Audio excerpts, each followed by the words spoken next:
Hello, hello. Welcome to the Ladybug Project. My name is Kara Christine Adams. I'm author of the Little Yogi series. Here we go. Boom, boom. And then we also have Alyssa Vine Hodge over to my side here that is author of the Sensa About Madness. So we are here on the Ladybug Project to promote awareness for child molestation and sexual traumas. So today we have an amazing counselor with us. This is Renee Fitch Smith, and I've known her for quite some years, and she is a go-getter, and she started companies up by herself with her counseling and everything, and I just have so much respect for her, and we are so glad to have you, Renee. Thank you. You just want to say like a little bit about yourself, like how long you've been doing your practice and all that? Okay. Yeah, I can. I have been in private practice since 2005. Probably been working with children and families and adults for about 20 years now in the field. So I specialize in trauma, see children and adolescents and adults. Awesome. So we're just going to go ahead and dive right in. And Alyssa, I think you have a really great question. We're still talking about forgiveness, by the way. This is our third week on forgiveness. Last week, we took a little break because it was Thanksgiving. So we hope everybody had a wonderful little break last week. And Alyssa, go for it. All right. So Renee, I think like for myself in the healing process, forgiveness was a complicated concept to deal with because I think we tend to feel like it means we're supposed to have happy feelings towards our abuser eventually, or become okay with the situation. So I had to come to terms with how to define it for myself and what I wanted it to mean in my life, and kind of define it a little bit differently, which was to not let the power of someone else's evil dictate who I want to be and how I want to live my life. So to me, that's what forgiveness is. I just wanted to ask you, for your clients, children and adults, how do you encourage them to define forgiveness, and how integral to the healing process do you think that it is? I think it is important for them to define it for themselves, to help them with that through that process, by helping them acknowledge what happened to them, helping them process that, helping them regain a sense of control in their own lives, helps them through that process. Mm-hmm, mm-hmm. Yeah. Do you think it's different for children versus adults, how they move through the process, or? I think it's somewhat similar. Everybody's different, whether you're a child or an adult. I think it's different for everybody, but I still think it's about helping them tell their story, helping them identify the feelings that go with it, and just helping them through that process, and trying to help them regain a sense of control in their lives. Yeah. I have a question. So I know of a family that has a child, and I come across this a lot actually. And this family, this little boy, and we believe that, it's somebody, they're not directly in the family. There's somebody that's dating someone in the family. But the little boy he goes, "Can I show you a play?" to the stepmother. And she goes, "Sure." And so the little boy goes on to take two ninjas inappropriately doing things to each other. And she doesn't know, what do you recommend? Because he's revealing something that he's seen, or something's happening, and he actually is experiencing like wetting the bed, and he's not doing good in school. And so, and the person has been asking to spend extra time with this child. That's why they're assuming it's this person.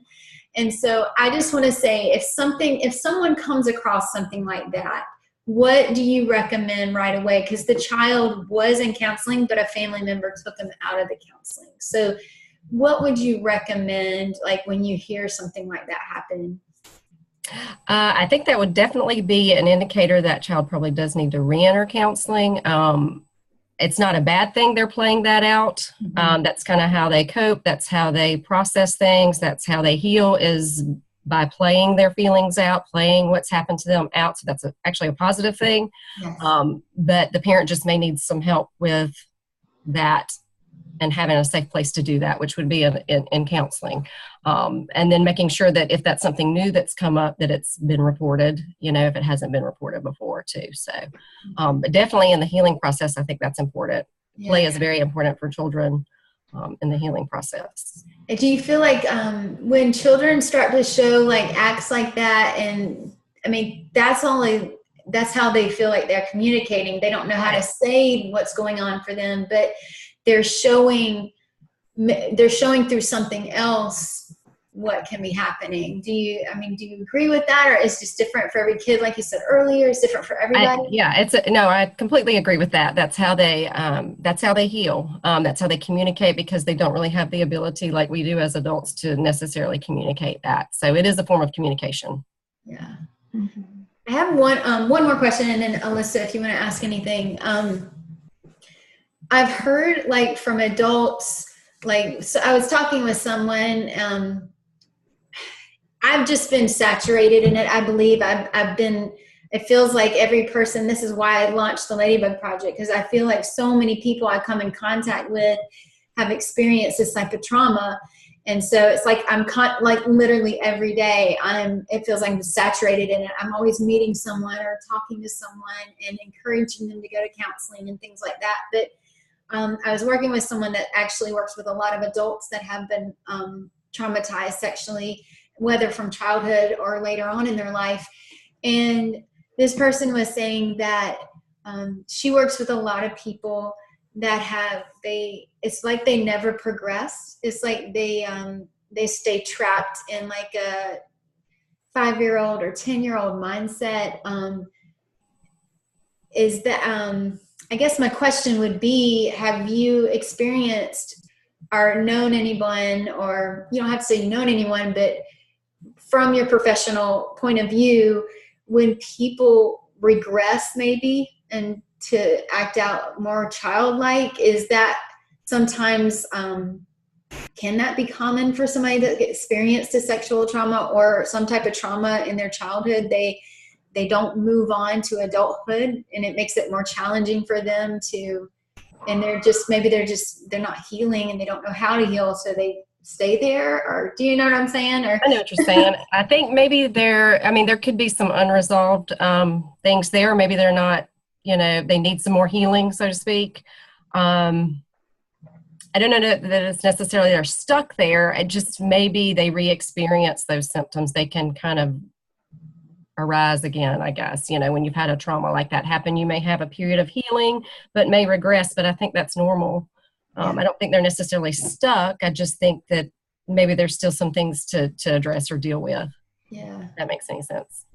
I guess it kind of reminds me of like, when you graduate high school and then like people, they go to college and they start rebelling and they're just like, woo, and they party and they do all these things. And I've seen that not only just for people that go to college are like, oh, I'm free. And I don't know, just the psychological point of view of it. They're just like, they're so used to this regimen. And then they're exposed to a whole new world of being on their own. And they're just like, freedom. And they just make all these different choices they never made before. I've seen that also, people that have been like married for like 5 to 10 years and then they get a divorce or 20 years later and they're just like, wow. And they play this fun wild card that they've never been able to live their life. I don't know. I think sometimes, what I'm trying to put together is like, for me personally, when I started having flashbacks of what was going on, I started feeling more fear and allowing myself to just be a little bit more shy and standoffish. And I don't know what that means. Sorry, my phone's going crazy. So I started going back, like just even getting angry. And I feel like, I know it's no comparison to somebody that's just like their experience and they feel like they've been trapped in something for so long or they don't know how to experience the freedom. But for me, like, it's like I was saying, regressing like some people do when we realize I've been through something, post-traumatic stress or whatever, is just something that's an afterthought. There, it's like, whoa, because I never dealt with it before as a child, or for 20 years or more than 20 years, I didn't deal with it. So then I started having these feelings of anger and just going through so many emotions. I mean, is that typical for people, like if they've experienced childhood amnesia and they're just like, they start remembering things, and, or anybody, I mean, what do you think? Yeah, I mean, I think that as the healing process happens, that tends to happen. There's things that maybe arise, or as you're processing it, it kind of starts to creep up, as you're starting to heal. I think that's really common. Good. I think there's things that years down the road maybe could come up, it's, kind of gets trapped there, and when you're releasing it, new stuff comes up. So I think that's normal. Yeah. Mm-hmm. Yeah, I wanted to say that because I feel like maybe, I know from my experience, there's been, family, or I don't know, I've heard of other people that have told me this, that they've experienced family saying, that didn't happen to you, stop it. And so I kind of wanted to address that because I want people to know, like, if they have experienced something and they're like, why is this happening to me? That those thoughts and how they're reacting is completely normal, and it's something that we do, and sometimes we have to live out. And even if other people are making you feel like you're crazy or you're not right for sharing those things, but that's actually is a healthy thing for you to be walking through the process and allow yourself to know those emotions are okay to experience. So, Alyssa, did you want to say, ask another question or say anything? No, but I just wanted to thank you for Renee for making the point that children acting out sexually and sexual play is actually a healthy thing, because I think a lot of parents may unintentionally add shame onto the shame that they already have inside by thinking this is wrong, or right, or stop that, or don't do that. Yeah, but it is healthy, is good to know. And also what Kara mentioned, I felt like I managed life, I was thinking about this today, managed life so much better before I knew that I was sexually abused. Like in my 20s, I was able to go to school and hold down a job at the same time. I traveled, I did all these things. And then I had a mental crisis and a breakdown where all of this stuff came out. And now it's like I'm moving through mud, like I can only handle one thing at a time. And I've had to process so much emotionally. So I just wanted to speak to people who may be experiencing that now and encourage them, like, it's a lot to face, and to start from like building yourself from scratch. It almost feels like starting over again. And